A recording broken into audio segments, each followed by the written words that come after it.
सुनो जी, देखो ना शाम के 6 बज गए हैं। रेखा अभी तक बाजार से लौटकर नहीं आई है। ना जाने इतनी देर बाजार में क्या कर रही है। सुबह 10 बजे से मार्केट गई है, अभी तक उसका कोई अता पता नहीं है। कई बार उसे फोन लगा चुकी हूँ, लेकिन वो फोन भी नहीं उठाती है। बहू की यही आदत मुझे बिल्कुल अच्छी नहीं लगती। सुषमा जी अपने पति महेश बाबू से कहती है। महेश बाबू ने गर्दन घुमाई और घड़ी की तरफ नजर डाली तो बोले, सच में देर तो हो गई है, अब तक तो बहू को आ जाना चाहिए था। ऐसा करो, मुकेश से फोन करके पूछ लो, शायद उसे पता हो। सुषमा जी बोली, आप भी हद करते हैं, वो दफ्तर में होगा, उसे क्या मालूम कि बहू सुबह से निकली हुई है। वो बेकार में परेशान होगा, आप भी ना। महेश बाबू अखबार की बची कुची खबरों में लग गए। इधर सुषमा जी दरवाजे से कमरे और कमरे से दरवाजे तक चक्कर लगाने लगी और सोचने लगी कि अभी 3 महीने पहले ही तो उनके इकलौते बेटे मुकेश के साथ ब्याह कर रेखा इस घर में आई थी, पर बहू जैसी कोई बात नहीं उसमें। हर बात में बस अपनी ही चलाती है। जब उसे देखने गए थे तब तो उसकी माँ ने तारीफों के पुल बांधे थे। यही सोचकर महेश बाबू और सुषमा जी ने हाँ कर दी थी कि लड़की परिवार में रहती है, संस्कारी होगी। पर कहते हैं ना, ऊंची दुकान फीके पकवान, ठीक वैसी ही हालत रेखा की थी। जब सुषमा जी रेखा को देखने गई थी तो बहुत खुश होकर बोली थी कि हम तो इसे बहू नहीं बेटी बनाकर रखेंगे। कहने और करने में फर्क होता है, इस बात को खुद रेखा भी नहीं समझ पाई और शादी के बाद उसने भी बहू जैसे कोई लक्षण नहीं दिखाए। घर में पजामा टी शर्ट पहनकर घूमना, जब चाहे पार्टी करना, किसी भी समय पर बाहर से खाना ऑर्डर कर लेना, घर के काम ना करना और सबसे बड़ी बात, सुषमा जी से छोटी छोटी बातों पर बहस करना, ये तो उसके लिए आम बात हो गई थी। सुषमा जी रेखा को समझाती भी तो रेखा उल्टा जवाब दे देती। वो कहती, मैं तो आपकी बहू हूं, इसीलिए मेरे साथ आप हमेशा ऐसा व्यवहार करती हैं। क्या आप अपनी सगी बेटी को इतना रोकती? आप जब मुझे देखने आई थी तब तो आपने बोला था कि तुम्हें बेटी बनाकर रखूंगी, अब क्या हो गया? सुषमा जी घर की शांति के लिए चुप रह जाती। वो अपने पति महेश बाबू से बोलती तो महेश जी भी उन्हीं को समझा देते और कहते, अरे अभी बच्ची है, कुछ दिनों में समझ जाएगी, थोड़ा सब्र रखो। एक रोज सुषमा जी ने जब मुकेश से इस बारे में कहा तो मुकेश बोला, मम्मी आपके जमाने में और आज के जमाने में बहुत फर्क है। पहले बहू सिर्फ बहू होती थी, पर आजकल बेटी जैसी ही होती है। थोड़ा वक्त दो, वो भी सब समझ जाएगी। सुषमा जी को लगा जब पति और बेटा दोनों कह रहे हैं तो उन्हें ही थोड़ा सब्र रखना चाहिए, पर आज तो हद ही हो गई।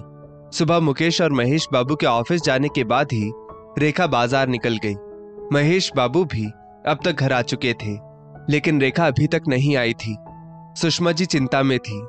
अचानक महेश बाबू बोले, एक कप चाय मिलेगी? सुषमा जी का ध्यान भंग हुआ और वो बोली, आपको चाय की पड़ी है, भला ये कोई बहू बेटी के लक्षण है? आने दो बहू को, आज तो मैं उससे साफ साफ बात करके रहूंगी। सुषमा जी बड़बड़ाने लगी। इतने में मुकेश भी घर आ गया और बोला, क्या बात है मम्मी, ऐसे क्यों बैठी हो, किसका इंतजार कर रही हो? महेश बाबू मस्खरी करते हुए बोले, हाँ भाई, हमारा तो आज तक इस तरह से इंतजार नहीं किया। महेश बाबू की बातों पर सुषमा जी ने उन्हें घूरते हुए देखा और बोली, आप लोगों को मजाक सूझ रहा है, यहाँ शाम हो चुकी है लेकिन बहू अभी तक घर नहीं आई है, पता नहीं कहाँ रह गई है। कहकर तो गई थी कि थोड़ी देर में आती हूँ। मुकेश बीच में ही बोला, अरे रे रे मम्मी, इसमें नाराज होने की क्या बात है, कोई काम आ गया होगा, वो कोई छोटी बच्ची नहीं है, आ जाएगी। सुषमा जी गुस्से में बोली, आ जाएगी से क्या मतलब है, आजकल जमाना कितना खराब है, पता नहीं है क्या? कब से फोन लगा रही हूँ, कम से कम फोन उठाकर जवाब तो दे सकती थी, भला ये कोई बहू बेटी के लक्षण होते हैं? महेश बाबू ने बात को संभाला और बोले, ठीक है, तुम दोनों माँ बेटा बैठकर बात करो, मैं चाय बनाता हूँ, फिर सब मिलकर चाय पियेंगे। खाना तो बनाओगी ना श्रीमती जी, वो तो मुझसे नहीं हो पाएगा। महेश बाबू की बात सुनकर सुषमा जी बोली, हाँ हाँ, वो तो मुझे बनाना ही है, और कौन बनाएगा? सब बातें कर ही रहे थे कि इतने में बाहर एक गाड़ी रुकी, उसमें से रेखा उतरी। उसके हाथ में बहुत सारे थैले थे। घर के अंदर आते ही बैग एक तरफ पटक कर सोफे पर बैठते हुए वो बोली, आज तो सचमुच बहुत थक गई हूं, पर शॉपिंग करके मजा आ गया। उन बैग्स को देखकर सुषमा जी का मुंह खुला का खुला रह गया। वो बोली, बहू तुम इतना सब कुछ क्या लेकर आई हो? रेखा बोली, कुछ नहीं मम्मी जी, मेरा जरूरत का सामान है। मैं अपने लिए सेल से खूब अच्छी अच्छी साड़ियां, मेकअप का सामान और डेली यूज के कपड़े लाई हूँ। सुषमा जी बोली, पर बहू तुम्हारी शादी को अभी 3-4 महीने हुए हैं। अभी तो कितने कपड़े ऐसे होंगे जो तुमने पहने भी नहीं होंगे। फिर इतनी शॉपिंग करने की क्या जरूरत थी? और मैं तुम्हें कब से फोन लगा रही हूँ, तुम फोन उठा क्यों नहीं रही थी? भला ये कोई बात हुई? मुझे कितनी चिंता हो रही थी। रेखा बोली, मम्मी जी मैं कोई छोटी बच्ची नहीं हूँ, शॉपिंग करने गई थी, लौटकर तो घर ही आती ना। आप बार बार फोन पर फोन किए जा रही थी। कितना एम्बैरेसिंग लग रहा था मुझे अपने दोस्तों के सामने, इसलिए मैंने फोन का वॉल्यूम ही बंद कर दिया। और रही बात शॉपिंग की, तो मुझे जिन जिन चीजों की जरूरत थी वो मैं ले आई। इसमें इतना समझाने वाली कौन सी बात है? मेरी माँ तो मुझे कभी नहीं रोकती टोकती थी। सुषमा जी बोली, बेटा तुम्हारी मम्मी ने तुम्हें कभी रोका नहीं, क्योंकि वो तुम्हारा मायका था। वहां तुम बेफिक्र होकर रहती थी। मन किया तो काम किया, नहीं किया तो छोड़ दिया। 2 भाभियां हैं तुम्हारी, सब संभाल रही है। पर ये तो तुम्हारा ससुराल है।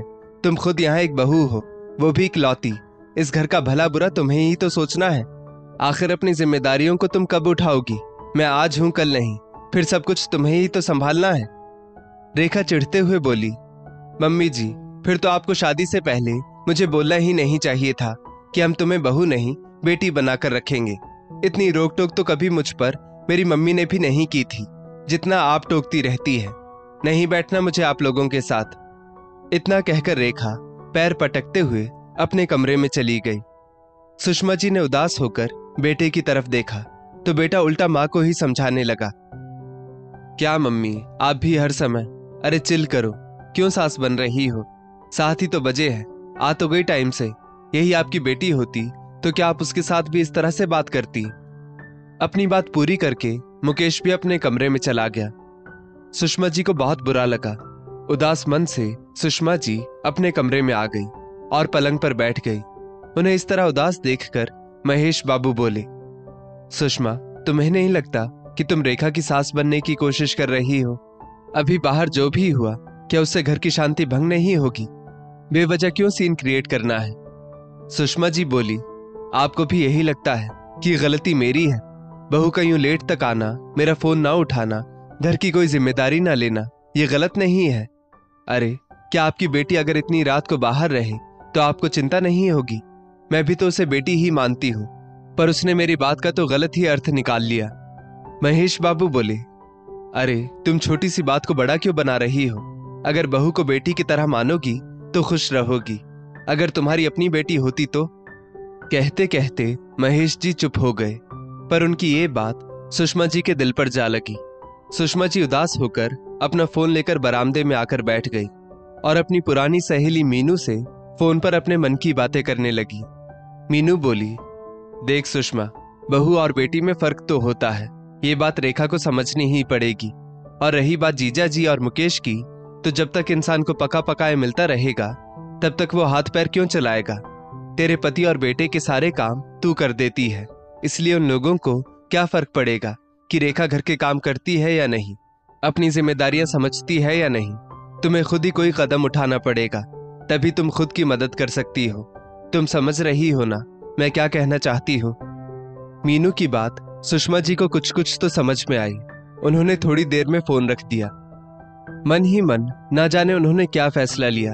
उन्होंने एक कैब बुक की और अपने कमरे में आ गई। अपने कमरे में आकर एक बैग में अपना सारा सामान रखा, फिर अपनी दवाइयां रखने लगी। सुषमा जी को सामान पैक करते देख महेश बाबू बोले, तुम सामान क्यों पैक कर रही हो? कहीं जा रही हो क्या? सुषमा जी बोली, हाँ मैं अपने मायके जा रही हूँ। भाई बहुत दिनों से बुला रहा था तो सोचा कुछ दिन वहीं रह आती हूँ। वैसे भी यहाँ मेरी किसी को जरूरत नहीं है। उनकी बात सुनकर महेश जी हैरान होते हुए बोले, अरे अचानक मायके जाने का क्या लगा रखा है? और अभी तक तो हमने खाना भी नहीं खाया, रोटियां कौन सेकेगा? सुषमा जी एक पल को अपनी सहेली मीनू की बात याद करने लगी, फिर बोली, अरे आपकी लाडली बहू है ना, उससे बोलो, अब क्या हमेशा जिम्मेदारी मैं ही निभाती रहूंगी? महेश बाबू बोले, अच्छा तो तुम्हें मेरी वो बात बुरी लग गई, इसलिए तुम ये तमाशा कर रही हो? सुषमा जी बोली, इसमें तमाशे की क्या बात है? अगर मैं अपने मायके जाती तो क्या मेरी बेटी मुझे रोकती? मेरे पीछे से तो वही पूरा घर संभालती। यही तो कुछ देर पहले आप मुझे समझा रहे थे ना। महेश बाबू बोले, अब तुम बेवजह की बातें कर रही हो। सुषमा जी ने महेश जी की बात को पूरा होने नहीं दिया और चुपचाप अपना बैग लेकर बाहर आ गई। तब तक गाड़ी भी आ चुकी थी। इतने में मुकेश और रेखा भी बाहर आ गए। मुकेश ने आते ही कहा, मम्मी खाना बन गया? माँ के हाथ में बैग और बाहर कैब देखकर उसने पूछा, आप कहीं जा रही हैं क्या? सुषमा जी मुस्कुराते हुए बोली, हाँ बेटा, मैं कुछ दिन के लिए तुम्हारे मामा जी के घर जा रही हूँ। बहुत दिन हो गए मुझे बुला रहे थे, इसलिए सोचा थोड़ा चेंज हो जाएगा। इतना कहकर सुषमा जी बिना किसी से कुछ बोले वहां से रवाना हो गई। सुषमा जी के इस कदम से सब हक्के बक्के रह गए, लेकिन भूख तो सबको ही जोरों से लगी थी। मुकेश ने रेखा की तरफ देखा और बोला, अब? रेखा बोली, अब क्या, मैं भी थक कर आई हूं, आज तुम खाना बना लो। वैसे भी तुम्हारी मम्मी सब कुछ तैयार करके तो गई होंगी, तुम्हें सिर्फ रोटी ही तो बेलनी है। चलो मैं सब्जी निकाल देती हूँ। इतना कहकर वो रसोई में आई। फिर मुकेश रोटियां बेलता गया और रेखा अपना खाना खाकर चुपचाप रसोई से निकल गई और अपने कमरे में जाकर सो गई। यहाँ तक कि उसने ना रसोई साफ की और न ही बर्तन धोए। दूसरे दिन सुबह के 8 बज गए, लेकिन किसी की नींद नहीं खुली। अचानक मुकेश हड़बड़ाकर उठा और रेखा को जगाते हुए बोला, रेखा जल्दी उठो, सुबह के 8 बज चुके हैं। आज तो बहुत देर हो गई, अब तो ऑफिस के लिए पक्का लेट हो जाऊंगा। पता नहीं पापा भी उठे हैं कि नहीं, तुम फटाफट चाय नाश्ता बनाओ। मुकेश भागता हुआ पिता के कमरे की तरफ गया। इधर रेखा चिल्लाने लगी, क्या तमाशा है, मम्मी जी का मायके जाना जरूरी था क्या? बुढ़ापे में भी मायके का शौक खत्म नहीं हुआ है। नींद खराब कर दी मेरी। अब सुबह सुबह उठकर रसोई में जाकर नाश्ता बनाओ, यही बच गया था। मुकेश जब महेश बाबू के कमरे में गया तो वो भी अभी तक सो रहे थे। उसने उन्हें भी उठाया और फटाफट तैयार होने को कहा। इधर रेखा रसोई में गई तो रसोई रात की ही बिखरी पड़ी थी। बर्तन जूठे थे। उसे कुछ समझ में नहीं आया कि क्या बनाऊं। इतने में मुकेश रसोई में आया और बोला, रेखा काम वाली का फोन आया था, वो आज नहीं आएगी, इसलिए घर की साफ सफाई भी तुम्हें ही करनी होगी। रेखा चिड़चिड़ाते हुए बोली, मुकेश मैं ये सब कैसे करूंगी? रसोई बिखरी पड़ी है, रात के जूठे बर्तन पड़े हैं, ऊपर से तुम कह रहे हो काम वाली भी नहीं आएगी। पिछले 3 दिन से वो छुट्टी ले रही है, और कितनी छुट्टी लेगी? मुझसे नहीं होगा ये सब। या तो तुम यहाँ रुककर मेरी मदद करो, वरना मैं भी अपने मायके चली जाऊंगी। रेखा की बात सुनकर मुकेश एक पल के लिए बिल्कुल चुप हो गया और बोला, रेखा मम्मी भी तो ये सब अकेले आज तक संभाल रही थी ना, तुम तो कभी उनकी मदद भी नहीं करती थी। फिर? रेखा गुस्से में बोली, मुझे कुछ नहीं पता, ये सब तुम्हारी मम्मी ने जानबूझकर किया है, बस मुझे परेशान करने के लिए। मैं अपने मायके जा रही हूँ, तुम देख लो तुम्हें क्या करना है। बड़बड़ाते हुए वो अपने कमरे में चली गई। उसकी ये बात महेश बाबू ने भी सुन ली। वाकई उन्हें काफी हैरानी हुई कि बहू एक दिन भी घर नहीं संभाल पा रही, जबकि वो और मुकेश हमेशा उसकी मदद करते हैं। महेश बाबू बेटे से बोले, बेटा मैं ऑफिस जा रहा हूँ, चाय नाश्ता वहीं कर लूंगा, आज तुम घर पर रहकर रेखा की मदद करवा दो। इतना कहकर वो बिना चाय नाश्ता किए ही रवाना हो गए। इधर रेखा ने अपनी मम्मी ममता जी को फोन लगाया और कहा, मम्मी मैं मायके आ रही हूँ। ममता जी बोली, आज अचानक कैसे मायके आ रही हो, सब ठीक तो है? रेखा बोली, यहाँ कुछ भी ठीक नहीं है, मेरी सास तो रूठ कर अपने मायके जाकर बैठ गई है। पता नहीं लोग शादी से पहले ऐसा क्यों कहते हैं कि हम बहू को बेटी बनाकर रखेंगे। बोलने में और करने में बहुत फर्क होता है। मेरी सास एक नंबर की झूठी निकली। बड़बड़ाते हुए रेखा ने कल का पूरा किस्सा अपनी माँ को सुनाया। ममता जी बोली, अच्छा तो तुम काम के डर से मायके आ रही हो। तुम्हें तो मेरे जैसी सास मिलनी चाहिए थी, जो बहू को डांट डपट कर एक तरफ बिठाकर रखती है। खबरदार, जो तुम मेरे घर आई तो तुम्हारी बात सुनकर कहीं मेरी दोनों बहुएं बिगड़ ना जाए और फिर मेरे सिर पर तांडव करें। रेखा बोली, मम्मी आप मुझे मेरे ही मायके आने से रोक रही हैं। ममता जी बोली, क्यों ना रोकूं, अपना घर संभाल नहीं पा रही हो और मेरे घर में आग लगाना चाहती हो। इज्जत से आओगी तो स्वागत है, लेकिन इस तरह से लड़ झगड़ कर कभी आई तो मेरे घर के दरवाजे तुम्हारे लिए हमेशा बंद रहेंगे, समझ लो। इतना कहकर ममता जी ने फोन रख दिया।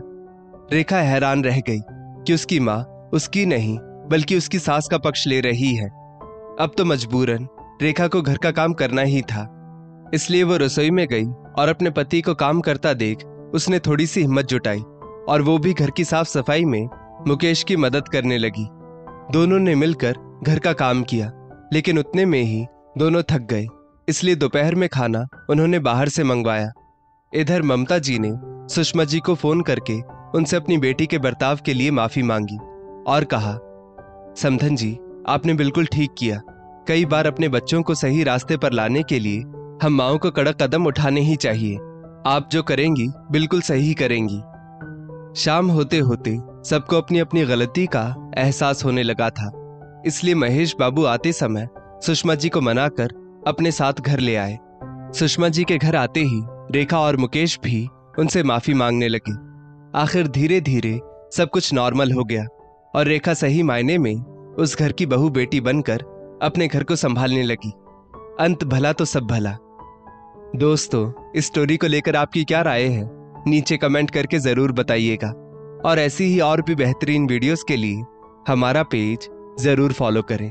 धन्यवाद।